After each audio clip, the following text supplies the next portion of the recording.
Hello everybody! Welcome to another hot off the press episode of Dragonage Origins. All 5 of my viewers, I know you're going to be sitting at home eagerly anticipating my next escapade with Bob the Magical Hobo, as he's now known, by my lovely guest commentator, Dagfari Hardbein. If you've got a beard like that, you're a magical hobo. I don't care who you are or what weapon you wield, you're a magical hobo. That's it, end of story. Well, it certainly explains the purple glow glowing off him. It could be because you have Morgan in your team? I don't know. I never used Morgan. It's actually Leliana's song. Is it? Yeah, one of her bard songs. It makes... I thought that was a more... I could never remember. I can never remember the buffs. If it helps, then good. I didn't pay attention to the glowy sparklies. Well, I mean, it's a lot easier to just say he's a magical hobo. Yeah, magical hobo. BioWare never expected the magical hobo to make it. No. And here we're fighting some rather noisy wraiths.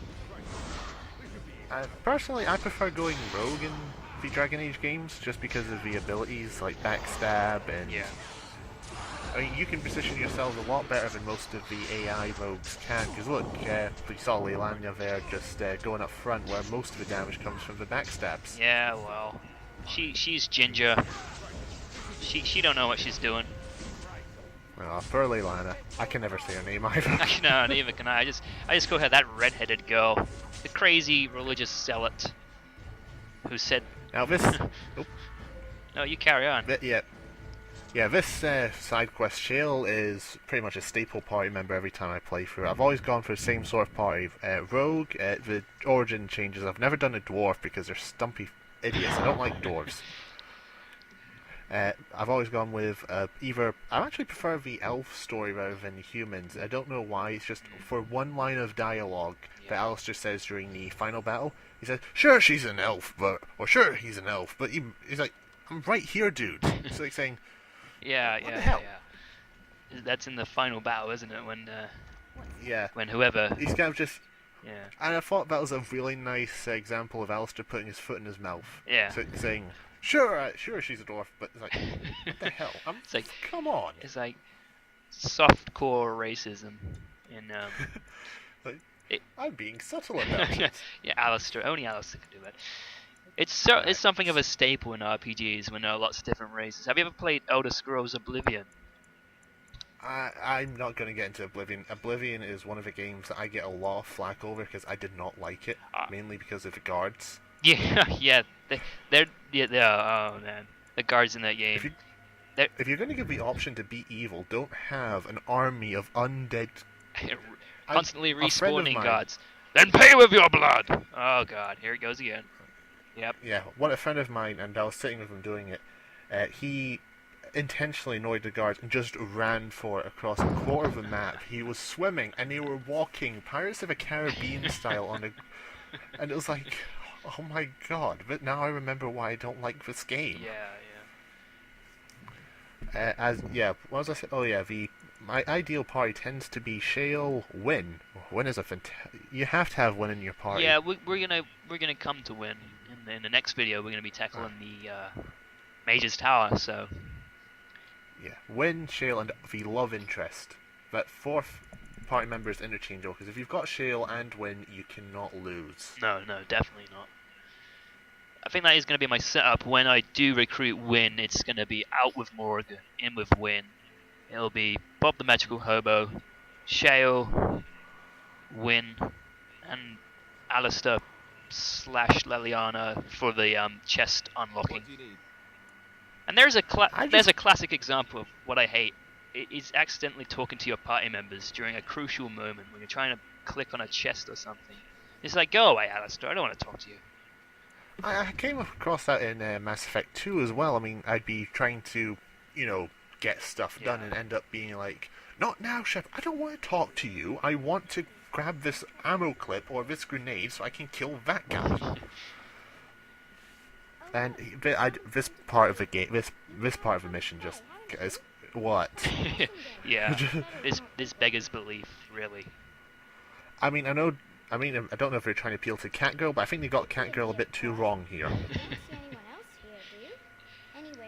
This was really... When I first came across this, I didn't really know what to say.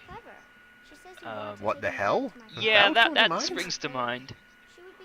Evil kitty, evil kitty, evil kitty. Bad kitty. I bet that cat No means no. I bet it makes a hell of a mess in the litter box. Frickin' demon cat.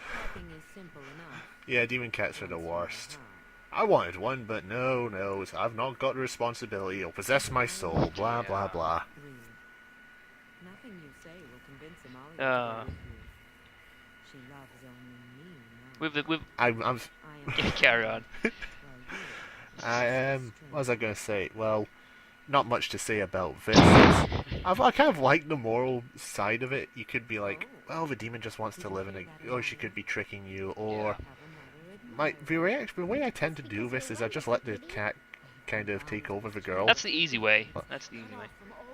Yeah, I just like, I could be nice, but I want the giant golem. Screw it. Yeah. I just love how the dad's kind of like, oh, nothing's wrong here. Here's your reward. Yeah. Well, Do you think he'll see? So it's kind of like, if they just make it right, you can have two options: be nice, go really awkward, or you can. Oh wait, you've already done it. Yeah. Initially I was gonna try and do the little fire puzzle behind it, but then I just thought that's too much trouble. I could spend 10 minutes trying to do that, so I thought, you know what? Let's just fight this cat. Are you gonna kill the kitty? Yeah, I tried to lie you to cruel her. Bastard! I tried to lie. I tried to persuade, but my persuasion was apparently not good enough. No, I've come across that before. You cannot lie to her. Ah. Well, I don't know. I think you might have to have master. Well, we learned a valuable lesson. You don't lie to demon cats. You don't lie to the demon kitty. If he wants cheeseburger, he can has cheeseburger. I'm sorry, I cannot take your warden seriously.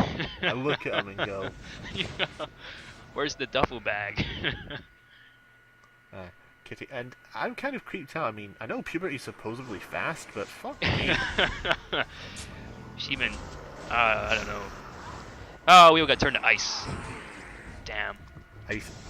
Oh, maybe she thought you needed to chill out. Yeah, maybe she. Oh dear. I'm sorry, I rely on puns and jokes like that. I was like, oh yeah, fun, interesting tidbit. I was actually reading up on this. You know how you've got the 6 origin stories? Yeah. Those are all canon. Those still happen. All your choice is who survives. Because all that happens, but Duncan saves one of the 6. So what happens in the story still happens. Right. But what ends up happening is they're still going to either die or suffer consequences that they would have suffered if if Duncan wasn't there to step in. Ah, right. Cool. And apparently the mage option. Yep. That they've all got set surnames, last names. The mage last name is Amel, which if you play Dragonage 2 is the name of Hawk's ancestors. So if you go through the mage playthrough, the Hawk will be related to the warden. Wow. I did not notice that at all. I didn't notice that. That is actually pretty damn good. I don't know if they meant to do that, but I don't know if that's supposed to be the canon option. The warden's a mage, so that would mean Hawk would have to save the mages, because not only was Hawk's sister a mage, but also the great cousin and the warden. Yeah. So I'd say that's pretty good. Now I've never played a mage, and I'll never play a mage in Dragon Age 2 because Carver's a whiny bitch. He is. Yeah. I'll say it. Don't go mage. Let Carver die. Yeah. No one's gonna be sad. Even his mum's gonna be happy. It's like, oh, I'm gonna miss him. He was just a bit of a dick. What a name, Carver. You think, oh, he's Carver. He's gonna be badass. He carves. No, he's whiny. I'd rather have Robert Pattinson watching my back. Oh man, seriously? I know. That's a statement. Yeah. That's a statement. Go big or go home. Although I will say Varric is one of my favourite supporting characters of all time. Varric's just awesome. For those of you who are actually playing the game alongside this epic playthrough, be sure to come and do all this stuff, because I've probably already picked them up, but you get a couple of good items, the Helm of Honnleath being one, and the Harvest Festival Ring, I think, is the other. Picked them up both in this video. We were probably chatting about Demon Kitties or something, but yeah, good items, pick them up, and don't forget the golem. Oh, well, of course, that's the whole reason we came here. Yeah. My poor butterfly. Oh, my boy. Who calls a kid a butterfly? Apparently. You mean easily crushed and destroyable within 2 weeks? I mean, butterflies only live for 2 weeks. I don't know why I know that, but they do. Like calling a butterfly saying, I expected her to die. You cruel bastard. That's your fault she's dead. Not the demons, not ours, despite the fact we put swords in her face. Your fault. Yeah. I mean, thinking of, we're talking about Leilana, or Lalena, yeah, Lilulu. Trollolololo, whatever it's called.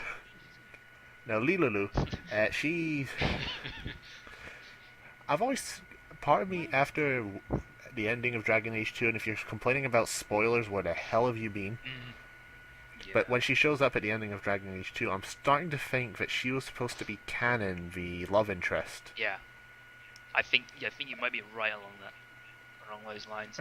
I still don't know what to think of her appearing at the end, but it's starting to confuse me. She's gonna be involved in DLC at least. Yeah. I'm expecting Dragon Age. I mean, they've confirmed Dragon Age 3. They're working on that at the moment. So I'm expecting a third hero, and the end of the DLC is going to have your warden, Hawk, and whoever the third guy is going to be, all teaming up to do something. Sounds epic. And I fully expect that to happen, or at least have Hawk and Warden teaming up for a DLC for Dragon Age 2. And if they do, we're going to have to get voice actors for either the humans, the elves, and the dwarves. Have to redesign if you chose the elf or dwarf to fit in with a new redesign. I mean, BioWare even admitted, what the hell, we've redesigned them completely different, and one of the scenes where you meet Alistair in Dragon Age 2, and if you have Isabella, the duelist you met in Dragon Age Origin. I'm a big fan of this series, so I know all the little links. Yeah. And they'll even acknowledge, you look different, don't we all? It's like, well, now that you mention it. And here's the best guy. I think this guy harks back to Knights of the Old Republic in HK-47. I'll confess, Did you know? I know nothing about that. Well, 47 was an assassin robot you could buy in one of the planets. Right. And he was sarcastic as hell. He was like... He was just basically a sarcastic robot. He wasn't going to kill you, but he really wanted to. It was in his program, due to the whole law of robotics, could not kill owner or master, however it works. And Shale just reminds me so much of him. And I feel like Shale is supposed to be HK-47. Shale just reminds me of a grumpy old man who just constantly Well, wants if you've kids. done Shale's personal quest, you'd be surprised at how wrong that was. Yes, I know. In hindsight. I mean, when I first saw it, I was like, wait, what? What the fuck? That's not right, is it? No. I mean, are we allowed to say it? Because I'm never sure about, like, this distance on spoilers. It's a spoiler, but, you know, it's probably going to crop up at some point. Go ahead. Take it. Shale's a girl. Didn't see that coming, did you? You viewer bastards. Still looks better than Kirsten Stewart. Oh, I'm just hammering on Twilight today. Well, you know, that's what it's there for. I mean, it's not there to be enjoyed as a piece of media. God, what the hell are you on? I know. I mean, It was made to be a joke. That's my understanding of it. I mean, that's what I hope it is. one of the lines from it that cracks me up is right at the end when the douchebag is asking the douchebagette Which one? to marry. I want you to marry me forever is the line. And it's like, well, marriage is kind of legally binding forever anyway, so, you know, just shut your face, you vampire faggot disgrace. The one thing that I really hate about Twilight is just one moment, one pivotal moment that makes me say, no, I'm walking away from this. I'm dangerous, go away. I'm dangerous, stay away. What? Words, stay away. words of wisdom. I mean, Twilight, I think just because of Bella, that's the only reason it's getting so much hate, because Bella is supposed to be like the embodiment of American teenage girls, right? But she does so much stupid shit.